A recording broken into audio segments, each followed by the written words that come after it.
27 hari lagi, kepala 3. Tenang aja, tiap orang punya waktu dan prosesnya sendiri. Kayaknya bakalan jadi afirmasi yang perlu buat terus gua nyatain ke diri gua sendiri. Udah tahu kalau tiap orang emang punya jalan yang beda-beda, dan wajar aja kalau jalan lu dan jalan orang lain itu nggak sama. Apalagi semua hal juga nggak selalu bisa sama-sama sampai akhir. Udah tahu kalau tiap orang juga punya definisi sukses dan bahagia yang beda-beda. Harusnya nggak perlu ngerasa insecure ngelihat orang lain udah deklarasi kesuksesannya dan bisa nyatain kebahagiaannya tanpa ragu. Jadi, sukses dan bahagia lu emang gak perlu harus kayak mereka. Udah tahu kalau tiap orang itu punya fokus hidup yang beda-beda. Emang pada dasarnya juga tiap orang hidup dengan situasi, kondisi, juga latar belakang yang beda-beda. Bisa jadi fokus lu butuh dibagi. Karena buat menuhin kebutuhan juga tanggung jawab lain.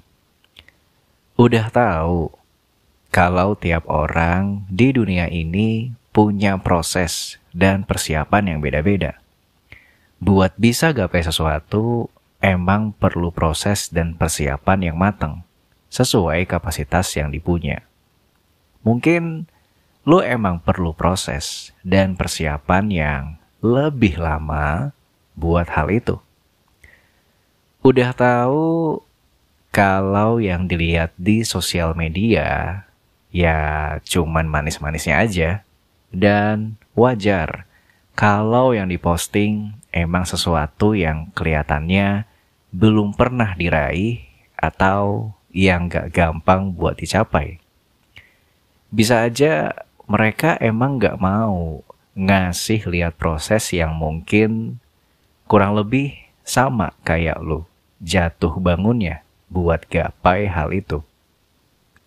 Cuman ya tetap ngerasa kayak jauh ketinggalan sama yang lain itu ada. Karena gua merefleksikan itu ke kehidupan gua yang gak kayak orang lain biasanya. Media sosial emang sebangsat itu. Kalau tiba-tiba lagi mau scrolling dan gak sengaja ketemu mereka yang udah bisa di tahap sana, sementara gua masih stuck di sini.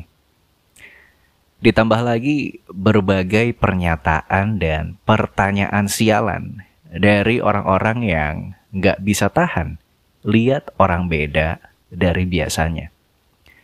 Bikin pikiran gua harus bertarung keras biar tetap fokus sama proses hidup yang lagi gua jalani. Tapi bisa jadi gua yang caring too much. Perhatian gua masih berorientasi ke orang lain. Gua masih peduli sama pencapaian orang lain. Gua masih ngerasa terintimidasi sama orang lain yang udah bisa lebih dari gua. Padahal gak bakalan ada ngaruh juga ke hidup gua, mau mereka lebih atau setinggi apapun dari gua. Masih ada langit di atas langit. Mereka hidup mereka, lu hidup lu. Sampai muncul pertanyaan dalam diri gua, emangnya kalau mereka gak berhasil capai sesuatu, hidup lu bakal jadi lebih baik? Gue langsung buang pertanyaan itu. Ya nggak gitulah. Manusia apa gue yang bisa-bisanya ngerasa lebih baik dari yang lain? Mungkin pikiran gue yang masih perlu buat gue olah lagi. Karena masih terus ngehakimin kehidupan gue yang nggak sama kayak orang lain biasanya. Emang gak gampang buat bisa ngehindar dari rasa tertekan atau ngerasa aneh sendiri aja. Karena gue gak kayak mereka. Apalagi kalau pas lagi waktunya yang kayaknya kurang tepat. Sesederhana ngelihat orang lain asik ngumpul pas gue lagi makan sendirian. Atau ngelihat orang lain berhasil raih sesuatu pas gue lagi ngalamin gagal. Makin aja tuh kan, ngerasa beban sendiri dan ngerutuk dalam hati. Gak bisa gue pungkiri juga yang namanya manusia, termasuk gue, gak bisa selalu ngasih respon baik buat segala perbandingan yang hadir. Karena ya, emang perasaan tertekan itu pasti ada. Padahal bisa aja masalahnya bukan soal apa yang lagi gue jalanin di hidup gue. Tapi mungkin tentang gimana reaksi gue sama hal-hal itu. Emang masih perlu belajar buat ngerespon dengan baik perbandingan yang ada, biar gue juga bisa lebih fokus dan terarah lagi. Gak lagi terlalu tertekan cuma karena ketinggalan. Tenang aja, tiap orang punya waktu dan prosesnya sendiri.